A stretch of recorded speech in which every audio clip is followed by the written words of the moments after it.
Nausea on GLP-1. It's not a fun subject, but let's chat about it. Hello, my sweet friends. My name is Nadia, and welcome to Nadia Beez. I am down 38 pounds currently. I started my journey almost 5 months ago on Zepbound, and now for the last few weeks, I have been on Tirzepatide. I could not be any happier because I take my Tirzepatide with B6, which kind of helps with nausea. For some of us, nausea is just part of the deal. My husband, no nausea, no nothing. He's just flying through it. But for me, like for many of you, when we start the medication, we get a little bit of nausea, and then when we titrate up to the next next level, we can get nausea. I did get nausea when I titrated up from 2.5 to 5. I've been on 5 for a while now, and I have a feeling I need to move up to 7.5, but I'm still fighting it, so we will see how I do, and I will definitely let you know when I hit my 5 months. I'll let you know where I'm at with my weight and all of that. But today we're going to talk about nausea. Before we get into it, my friends, we need to throw in a disclaimer. This is not medical advice. I am not a medical professional. This is just my journey and what I've been dealing with on GLP-1. On GLP-1, our stomach empties at a way slower pace than normal, and that's the whole point of it. So when we're on our starting dose or titrating, our stomach just goes through this process, and that's okay, my friends. To start off with, when you're feeling nauseous, your first thought needs to be, how do I keep hydrated? And how do I keep my protein as high as possible, even though I'm not feeling so well? How do we know that we're dehydrated? Well, maybe we're feeling dizzy, rapid heart rate, dark urine, or maybe your skin just feels dry. For example, I know I'm dehydrated if my lips are like dry. I'm talking about like in the desert dry. That's personally for me is a sign that I'm dehydrated and I need to grab some water. When you are drinking water and you're nauseous, my friends, take it easy. Take a few sips, take it easy, but make a point of taking sips because water is really, really important. Now, what I did when I was feeling nauseous right in the beginning is I came back to what do I do when I'm on a cruise and I'm nauseous? What are the things that I have on my list? So number one is a green apple. I know, green apple, my friends. When we get on the ship, we always go to the buffet, grab 2 green apples, throw them in our fridge just in case there's a storm, something happens, and maybe the boat is rocking a little too much. I always have a green apple when I'm on a cruise, or at least as a backup. Number 2, ginger. If you can put some ginger in your tea, just a sliver of fresh ginger, I would do that. I personally do not like fresh ginger. So what I do is I'll grab some ginger gummies or ginger candy. I usually order them on Amazon, and oh my goodness, they are a lifesaver when you need to kind of slowly settle your stomach. I do have some links on my Amazon shop for that, and I'll link them below because you never know, maybe you guys are interested in the ones I get. All right, the other thing that I do is peppermint tea. Now, I love peppermint tea, and if you want to know the best time to buy peppermint tea is actually right after Christmas in January. They're going to put these on sale, so grab them. Why not? I bought this before I even knew I was going on GLP-1 because I absolutely love peppermint tea. And let me tell you, this is what I did when I started GLP-1. Peppermint tea was just my little lifesaver because I can just, continue drinking it and drinking it and drinking it. The other thing I did was this, my friends. I get this at Costco. I'm sorry, the light is like really bright. But I get these little packets at Costco. These are the bare bones beef bone broth, and it has 5 grams of collagen and 10 grams of protein. This is absolutely fabulous when you are trying to make sure you have enough protein for the day. These packets just go down really well, and you do get your protein. Another thing is a clean piece of meat like chicken breast, but not fried, obviously. Maybe grilled, maybe you throw it in your air fryer somehow without oil, I don't know, but maybe you even boil it. My friends, you need clean chicken breast or something clean where it's not going to make the nausea worse. The other things you can do is think of when you're sick, what did your mom give you?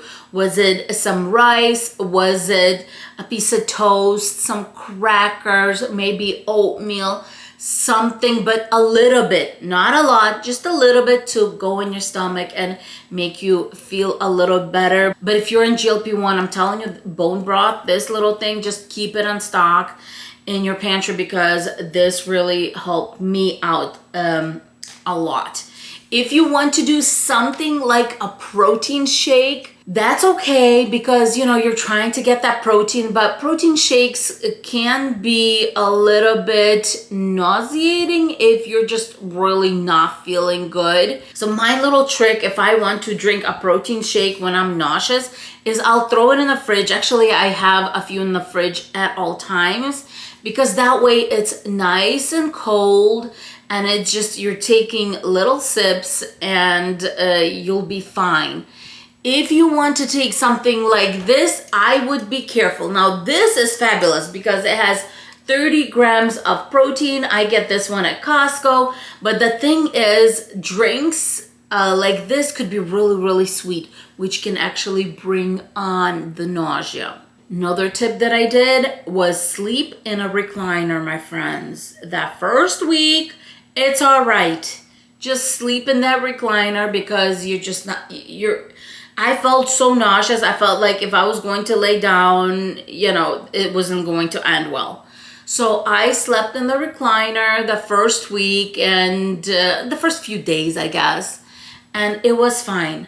If you have persistent nausea for like a week, 2 weeks, you need to contact your doctor because maybe you are a super responder to the point where you need to have your medication lowered for your therapeutic dose, which for most of us is 2.5 if we're on Zepbound, but maybe you need something even lower to get you started. That is a possibility. But for most of us, 2.5 is where we begin. That is our therapeutic zone, and that is where we just kind of get into it, start taking the meds, our body adjusts. As we're talking about food, I do have to mention no greasy food, my friends. No French fries, no greasy chicken, and I feel like that's something that kind of goes without saying, but that is something you just need to stay from. Anything fatty, anything that's just going to irritate that poor stomach trying to adjust to what's going on right now. If the nausea is persistent, meaning you're having stomach pains, maybe you started vomiting, please contact your medical professional, whoever you're seeing for this. And if you're doing this with a telehealth company, my friends, they have doctors who work there, in a good one at least, who will help you during this difficult time, because you don't want to be at the point where it's uncomfortable and you can't live your life and do everything. I was able to do everything I needed. It didn't stop my day. Yes, I felt a little nauseous, but my friends, that's what kind of stops you from eating so much. In that same token, please focus on your protein. You do want to focus on making sure you at least get 80 to 100 grams of protein. If that's impossible, do your best. And the way you're going to do that is eat protein that is low fat and clean. When it comes to actually doing the shot, a lot of medical professionals do recommend that you do it in the evening. That way you kind of go to sleep and forget about it. and hopefully it'll be okay so you can at least rest during the night. Also make sure that you're taking your shot in the same day every week. So for me personally, it is Thursday, and I weigh in on Friday morning because I find that by the end of the week I start getting inflammation. Like on day 6 and 7, I feel like my inflammation is coming back. So then I'll take my shot on Thursday, and Friday morning is when I weigh in. I find that to be the best option for me personally. I love the fact that we are all so different. We deal with things differently, but we can also help each other because of that. So if you have any other tips that you can share in the comments below, definitely do, because it can help somebody else on this journey. And the best thing we can do is help each other through this. And I know I'm not alone. Some of you watching are also on this journey, and I'm sending everyone love and hugs because it's not easy, my friends. I'm not perfect. I've had some hard days. It's an absolute circus being on this GLP-1 journey. But I have to admit, I love every single minute of it, even though some of it is not so good when I feel the nausea or whatnot. But at the end of the day, I am feeling better than I felt in, I don't know, maybe 15 years at this point, because I haven't weighed this weight in so long. I mean, I'm telling you, my friends, it's been like 15 years since I've been at this weight. And that is sad for me, but also exciting for me. Alrighty, thank you so much for being here. Don't forget to like, subscribe, and of course, give me a thumbs up, because I do want to come back and make more videos for you and keep on growing this beautiful GLP-1 community. I couldn't say that for some reason. Alrighty, my friends, thank you so much, and I will see you in my next video. Bye-bye.